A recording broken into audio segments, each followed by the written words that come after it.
우리가 어떤 사람들 누군가와 좋은 관계를 가지려고 하는 이 관계 맺음에 있어서 좋은 관계를 맺으려면 가장 필요한 요소 한 가지가 있는데 그것은 마음속에 감사하는 마음입니다. 내 마음속에 그분을 향하여서 감사하는 마음이 풍성해지면은 좋은 관계가 빨리 이루어지며 돈독하게 신속하게 그분과 좋은 관계를 맺을 수가 있습니다. 그리고 시간이 흐른다 할지라도 그분에 대한 감사하는 마음이 우리 가운데 존재하게 되면은 시간이 흘러도 그분과의 관계 맺음이 더 깊은 관계를 맺으면서 아름다운 서로를 사랑하는 그런 관계를 유지할 수 있습니다만은 반대로 우리의 마음속에 감사하는 마음이 아니라 그분을 향하여서 원망하고 불평하는 마음이 있으면 지금까지 좋은 관계를 유지했다 할지라도 그 관계가 끊어집니다. 저는 지난 1년 가까이 노회장 사역을 하면서 감사하는 분들이 참 많이 있습니다. 제가 노회장으로 나가려고 하는 그런 마음이 특별하게 없었는데도 제가 노회장으로 나갈 수 있도록 격려해 주고 힘이 보태 주었던 그런 분들, 또 1년 동안 노예 사역을 하면서 전적인 제 편이 되어서 힘을 불어넣어 줬던 분들이 여러 분 계셔서 감사하는 마음이 있으니까 1년이 지나간 시간이 된다 할지라도 그분들에 대하여서 관계 맺음이 굉장히 많아집니다.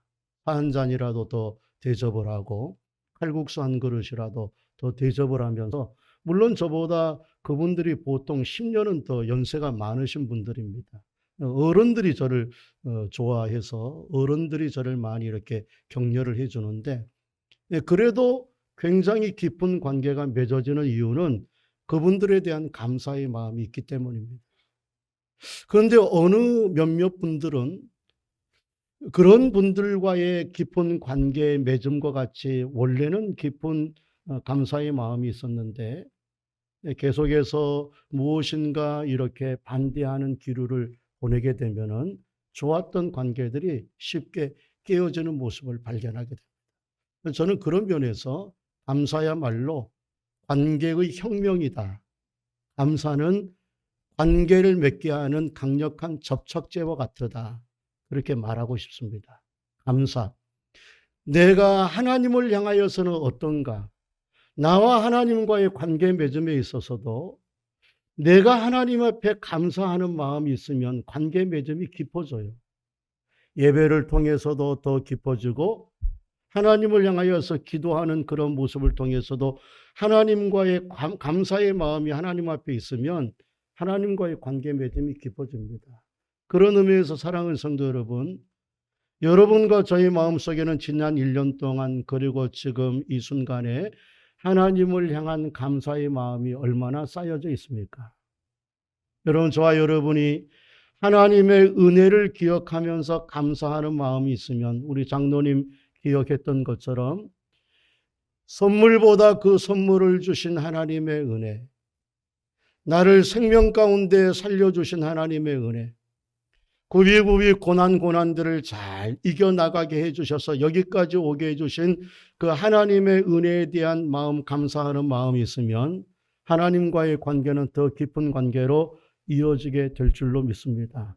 여러분, 아무쪼록 오늘 예배를 드리면서 잃어버렸던 감사가 있었다면 다시 감사를 회복하는, 하나님에게도 감사하고 교회를 향하여서도 감사하는 마음이 회복이 되고 사랑하는 동역자들을 향하여서도 감사하는 마음이 회복이 되어서 관계가 뜨끈뜨끈해지고 관계가 하나님과 우리 사이의 관계가 더 아름답게 깊어지는 우리 예손교회 성도들이 될 수 있기를 주님의 이름으로 축원합니다.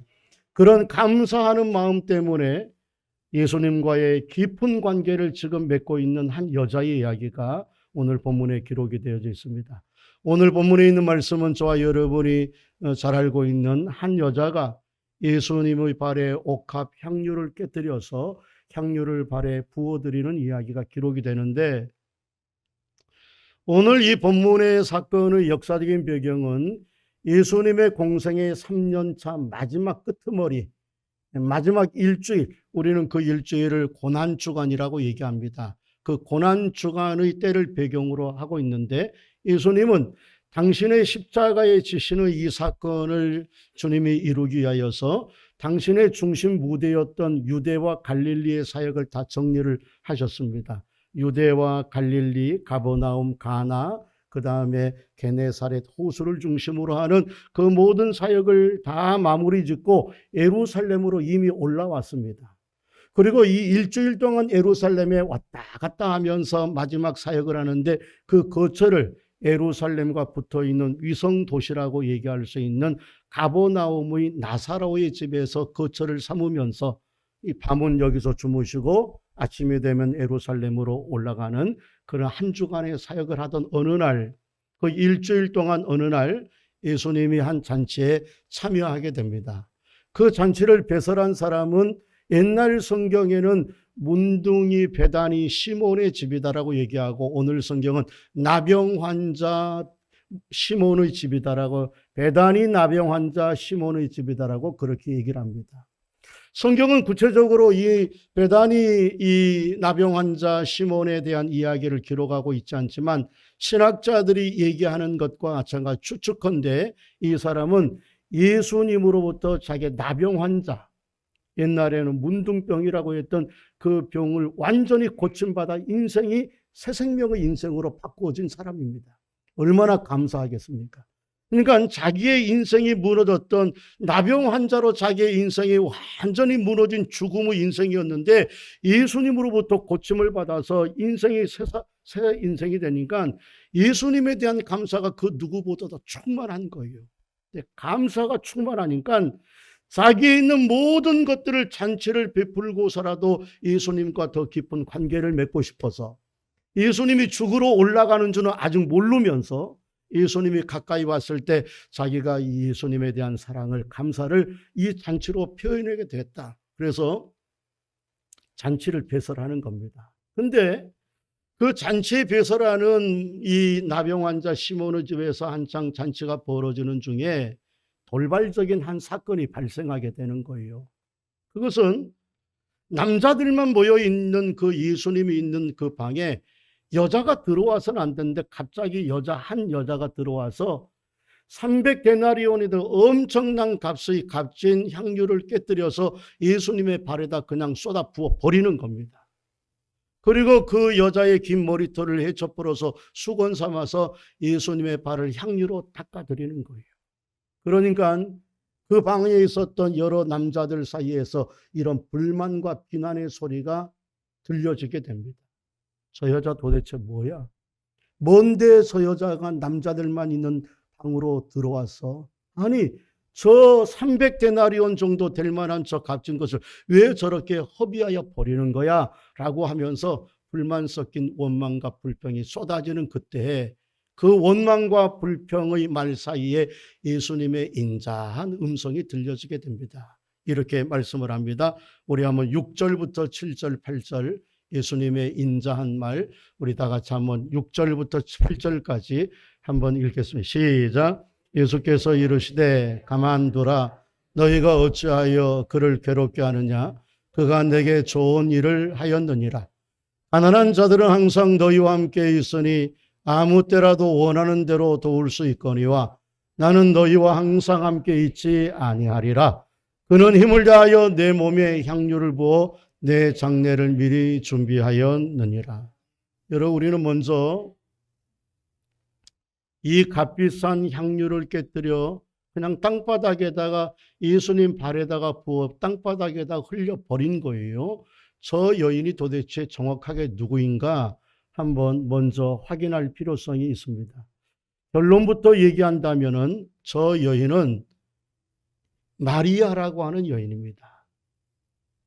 오늘 본문 마가복음 14장은 이 여인에 대해서 구체적인 이름을 거론하지 아니하고 어떤 한 여자가 그렇게 말을 합니다. 우리 한번 3절을 볼까요? 3절.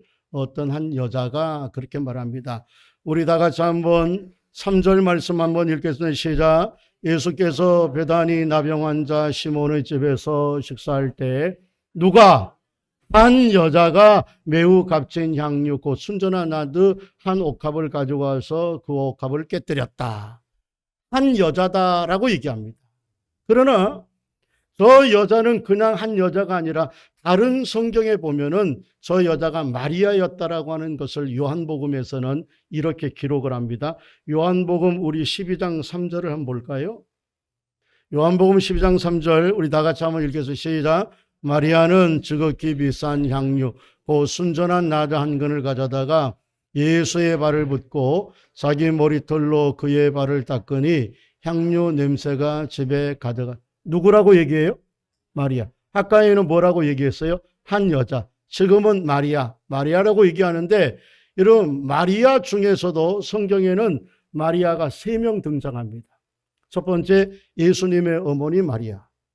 그리고 예수님 앞에 7 귀신을 고침을 받았던 누구죠? 막달라고 하는 막달라 마리아. 세 번째는 여기 예수님이 마지막 일주일을 머물고 있는 나사로의 2번째 여동생 마리아. 마르다가 큰언니 동생 마르다. 오늘 여기서 말하고 있는 마리아는 베다니 마을의 나사로의 2번째 여동생이었던 마리아임이 분명합니다. 성경은 그것을 이렇게 말하고 있습니다. 여러분 우리 한번 요한복음 11장 1절과 2절을 한번 보겠습니다. 다 같이 한번 1절 2절 읽겠습니다. 시작. 어떤 병자가 있으니 이는 마리아와 그 자매 마르다의 마을 베다니에 사는 나사로라. 마리아는 향유를 주께 붓고 머리털로 주의 발을 닦던 자요 병든 나사로는 그의. 그러니까 이 마리아가 막달라 마리아예요 아니에요? 막달라 마리아예요 아니에요? 막달라 마리아 아니에요. 누구 마리아예요? 나사로의 2번째 여동생 마리아입니다. 이해되시면 아멘. 여러분 성경은 막달라 마리아라고 얘기를 하는 것이 아니라 이 여자가 나사로의 2번째 여동생 마리아라고 분명하게 얘기합니다. 그런데 문제는 뭐냐? 이 마리아의 행동이 비난과 야유를 받게 충분한 경거망동한 행동이었다. 여러분 그 첫 번째 이유는 비난이 여기저기에서 쏟아지고 있어요. 도대체 저 여자가 뭔데 이 남자의 방에 들어와서 저 비싼 향유를 허비하는 거야? 비난받기에 충분한 이유는 유대인들이 옛날 사이에는 남자와 여자의 방이 뚜렷하게 구분되어져 있어서 남자의 허락을 받지 않고 들어오면은 굉장히 음란한 여자라 취급을 받습니다. 거리의 여자, 몸을 파는 여자만이 남자들이 있는 방에 불쑥불쑥 들어오는 그런 문화를 가지고 있었어요. 여러분 우리나라에 옛날에 남녀 7세 부동석, 남녀가 7세가 되면 같은 자리에 앉아서는 안 되고 남녀가 유별하다라고 하는 그런 전통이 있었습니다. 마찬가지로 중동 사회는 지금도 여러분들이 세계 테마기항이라든지 걸어서 세계 속이라고 하는 그런 다큐멘터리를 보면은요, 중동 지역에서는 지금도 남자들이 음식을 먹는 방이 따로 있고 여자들이 음식을 하고 먹는 방이 따로 있습니다. 남자가 호출을 했을 때 들어가는 것은 허물이 되지 않지만 남자들이 있는 방에 여자들이 불쑥불쑥 들어가는 것은 굉장히 음란한 여자라고 취급을 받을 수 있는데 지금 갑자기 돌발 상황이 일어나는 거예요. 한참 남자들끼리 예수님과 그 나병 환자 시몬의 친구들이 함께 음식을 먹고 있는데 이 마리아가 갑자기 들어와서 자기의 머리를 헤쳐푸는 거 얼마나 그게 수치스러운 일입니까? 한 걸음 더 나가서 오늘 성경이 직접적으로 얘기하고 있는 이 여자가 지금 경거망동한 그런 행동을 하는 이유는 이 여자가 드린 엄청난 그 향유 옥합을 허비한다는 겁니다. 여러분 우리 한번 읽어볼까요? 오늘 본문에 있는 말씀 우리 한번 3절과 4절 3절 4절 한번 읽어보기로 하겠습니다. 우리 다 같이 한번 3절 4절 시작. 예수께서 베다니 나병 환자 시몬의 집에서 식사하실 때 한 여자가 매우 값진 향유 곧 순전한 나드 한 옥합을 가지고 와서 그 옥합을 깨뜨려 예수의 머리에 부으니 어떤 사람들이 화를 내어 서로 말하되 어찌하여 이 향유를 허비하는가? 팔아 가난한 자들에게 줄 수 있겠도다. 그렇게 합니다. 여러분, 정말 이거야말로 비난받아 마땅할 만하게 충분했습니다. 왜냐하면 이거는 허비하는 거예요. 발에다 그대 붓고 다시 걷어들이는 것이 아니라 발에다 붓고 그냥 떨어지고 허물어져 없어져 버리는 거예요. 여러분, 그 모습을 볼 때 사람들이 이 여인의 행동에 대해서 정당하다라고 얘기하지 않습니다. 어느 정도 되느냐? 300데나리온.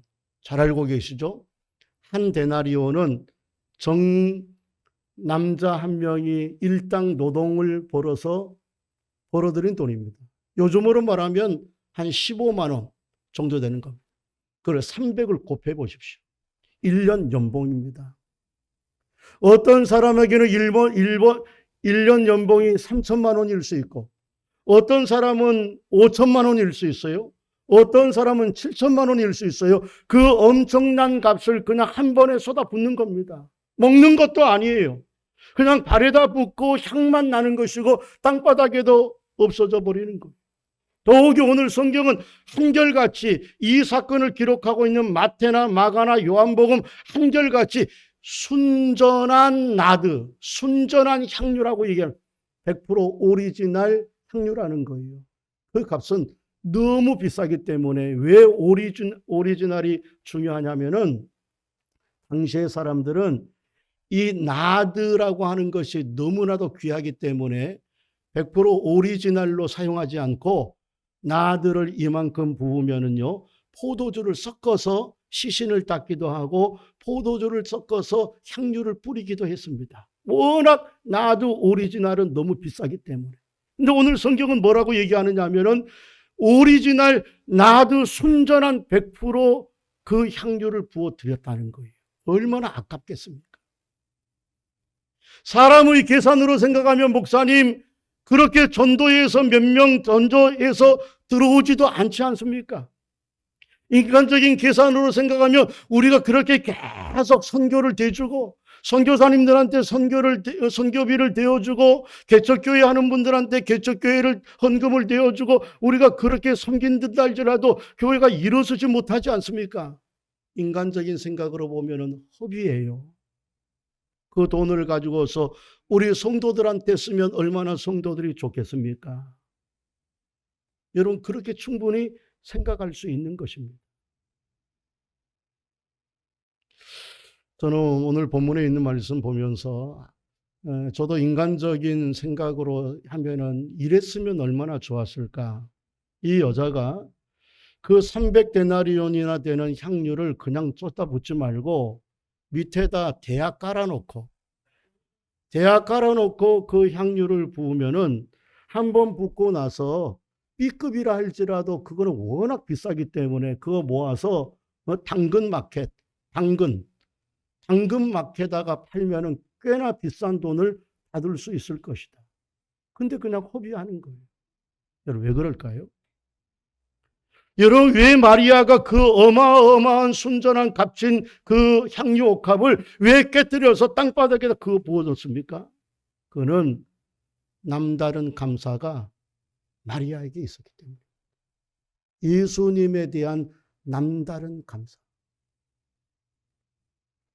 그의 친척 베다니 나병 환자 시몬은 너무너무 은혜가 감사해서 잔치로 주님과의 관계 맺음을 이루어갔다면 이 여자는 예수님에 대한 감사가 너무 컸기 때문에 향유를 깨트려서라도 예수님과 더 깊은 관계를 맺고 싶은 것이고, 삭개오 나오는 누가복음에 나오는 삭개오는 자기의 재물을 팔아 가난한 자에게 나누어 줌으로써 예수님이 자기 집으로 오신 것에 대한 감사를 표현했다면 이 여자는 300데나리온을 허비하고서라도 예수님과의 믿음의 관계, 사랑의 관계를 이어가고 싶었던 겁니다.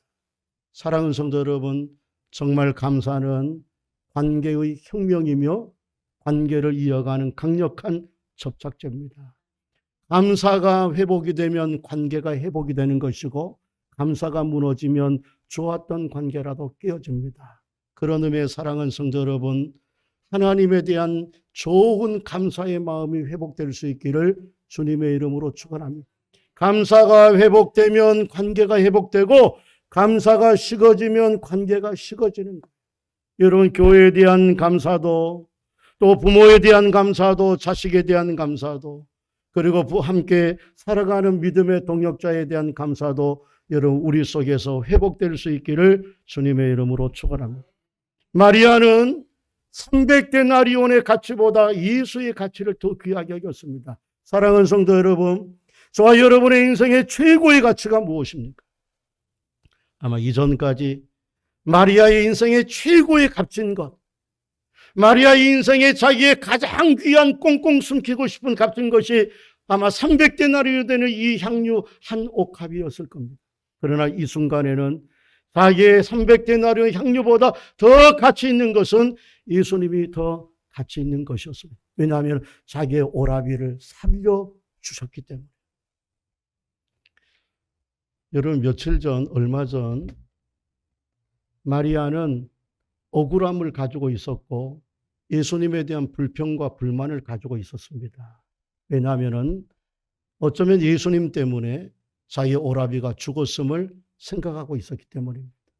자기의 오라비가 병들어 죽어가고 있을 때 마리아는 예수님 앞에 사람을 보내어서 예수님, 우리 오라비가 죽어가고 있습니다. 아직 살아있을 때, 목숨이 아직도 깔딱깔딱 달려있을 때 예수님이 오셔서 내 오라비를 살려주시면 살 수 있을 줄로 믿습니다. 그렇게 부탁했습니다. 예수님은 주님이 충분히 올 수 있는 상황에서도 주님은 오지 않았습니다. 그래서 죽었어요. 그래서 그 원망하는 마음으로 예수님이 왔을 때 이렇게 말합니다. 주님이 오라비가 살아 계셨을 때 오셨다면 내 오라버지가 죽지 아니하였으리라. 성경은 굉장히 고상하게 표현하고 있지만 예수님을 향하여서 원망하고 서운한 감정을 다 지금 퍼붓고 있는 겁니다. 근데 마리아는 주님이 오시고 나서 자기의 눈으로 똑똑히 보았습니다. 이미 죽어서 나흘이나 되어서 썩어 문드러져 있는 자기의 오라비가 무덤 문을 열고 걸어 나와 지금 여기 잔치자리에 함께 있는 것을 보았습니다. 여러분, 자기의 인생의 가장 귀한 것, 자기의 오라버지를 살려주고 자기의 인생의 새로운 인생의 삶을 허락하여 주시는 그 예수님에 대한 가치는 옥합보다 더 귀한 가치를 가지고 있는 겁니다. 사랑하는 성도 여러분, 여러분에게 있어서 지금 가장 귀한 가치는 무엇입니까? 여러분에게 있는 집이 가장 귀한 가치입니까? 여러분에게 있는 통장 속에 있는 그 물질이 가장 귀한 가치입니까? 여러분, 생명 잃어버리면 그 가치는 아무것도 아닙니다. 만약 내 생명을 건지는 일이라면, 내 자식을 건지고 내 부모를 살리는 일이라면 여러분 그 많은 통장을 들여서라도 내 자식을 살리고 내 부모를 살릴 것입니다. 마찬가지로 이전까지 이 마리아에게 가장 귀한 가치는 300데나리온이나 하는 그 엄청난 향유가 자기의 최고의 가치였지만 지금은 그 가치보다 예수님이 가장 큰 가치이기 때문에 300데나리온을 잃어버린다 할지라도 주님을 위하여서 허비하는 것이 결코 아깝지 않았습니다. 우리가 요한복음 11장에 마리아의 그 오라비를 살려주는 장면을 한 번 더 우리가 볼 필요성이 있는데, 마리아의 이 예수님에 대한 가치는 천국 부활에 대한 확신을 가졌기 때문에 더 이 300데나리온이 되는 이 향유를 쏟아 부을 수 있을 겁니다. 이렇게 말을 해요. 예수님께서 오셨을 때 마리아와 마르다가 원망의 목소리를 막 쏟아붓습니다. 예수님 왜 이제 오셨습니까? 예수님이 우리 오라버지가 그래도 목숨이 붙어 있을 때 오셨으면 우리 오라버지가 살았을 것인데요. 원망을 막 쏟아부을 때 예수님께서 화를 내시거나 아니면 삐지셔서 돌아가지 아니하시고 마리아와 마리아의 원망 소리를 다 듣고서 같이 울어줍니다. 그러면서 주님께서 이런 말을 해요. 요한복음 11장 23절에서 이렇게 말을 합니다. 우리 다 같이 한번 읽겠습니다. 시작. 예수께서 이르시되 내 오라비가 다시 서라. 굉장히 중요한 말씀을 합니다. 그러니까 24절에서 마리아와 마르다가 이렇게 대답합니다. 24절 시작. 마르다가 이제 마지막 날 부활을 할 때 살아날 줄을 내가. 다시 한번 읽을까요? 시작. 마르다가 이르되 마지막 날 부활 때에는 다시 살아날 줄 내가. 여러분, 저 말이 원래 저렇게 말하면 안 됩니다. 네 오라비 나사로가 살아나리라 라고 얘기하면 이렇게 원래는 말했어야 됩니다. 마르다가 마리아가 이르되 마지막 날 부활 때는 다시 살아날 줄을 내가 믿습니다. 그렇게 말해야 돼요. 근데 지금 저 말은 아나이다 라고 말합니다. 불확실한 그의 믿음을 표현하는 장면입니다. 여러분, 마리아는 의식적으로 알았습니다. 머리로 알았습니다. 부활할 줄 알았습니다.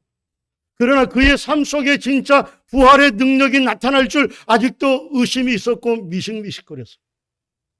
그런데 그 순간 자기의 썩어져 냄새나는 자기의 오라버지가 정말 부활의 모습으로 무덤에서 나오는 순간 자기도 죽는 순간 부활할 줄로 믿는 확신이 생기는 거예요. 여러분 한번 생각해 보십시오. 내가 오늘 죽어도 다시 내일 살아나서 다시 우리가 다시 만나볼 그 날들을 확신한다면 여러분 300데나리온이 무슨 값어치가 있었고 무슨 가치가 있겠습니까? 내가 오늘 죽어도 다시 살아난다면, 다시 살아나서 먼저 가신 사랑하는 형제와 사랑하는 부모 형제와 자식을 만날 수 있다면, 그게 너무나도 선명한다면 지금 주님을 위하여 가치 있게 생각했던 300데나리온의 향유를 허비한들 무슨 그것이 값어치가 있겠습니까? 그 믿음, 부활에 대한 믿음, 확신이 생기는 순간 자기 인생의 최고의 가치는 옥합이 아니었고 예수님이었다는 사실. 사랑하는 성도 여러분, 여러분에게 있어서 가장 중요한 가치는 무엇입니까? 저에게 있어서 가장 중요한 가치는 예수 믿음인 줄로 믿습니다. 행여 주님이 내 사랑하는 자녀들을 먼저 데려간다 할지라도, 우리 자녀들 앞에서 행여 주님이 우리를 먼저 데려가신다 한다 할지라도, 그래도 주님만은 놓칠 수 없는 것은 우리 부모님보다 우리 자식보다 우리 주님을 믿는 것이 가장 가치 있는 줄 알아서 주님 안에서 다시 만날 날 때문에 이 모든 것의 슬픔조차도 이겨낼 수 있는 그런 믿음의 모습으로 살아가게 될 줄로 믿습니다. 그 똑같은 믿음으로 예수님의 가치를 고백했던 사람이 사도 바울입니다. 사도 바울에게 있어서 로마의 시민권은 정말 가치 있는 것이었습니다. 그가 가지고 있었던 가말리알의 문화생으로 최고의 학문을 가지고 있었던 것, 율법의 최고의 지도자가 되었던 것, 정말 가치 있는 존재였지만 예수님을 알고부터 예수의 가치가 너무나도 중요하기 때문에 그 모든 가치는 배설물로 여겼듯이 오늘 이 마리아의 모습도 예수님을 가장 귀한 가치로 여겼기 때문에 지금까지 가장 귀한 300데나리온의 가치를 아무것도 아닌 것처럼 허비할 수 있었습니다. 사랑하는 성도 여러분, 감사는 관계의 접착제며 감사는 관계의 혁명이 되는 줄로 믿습니다. 이런 감사를 회복하시고 우리 주님 안에서 주님의 가장 존귀한 자시라고 고백하는 저와 여러분 되시기를 주님의 이름으로 축원합니다.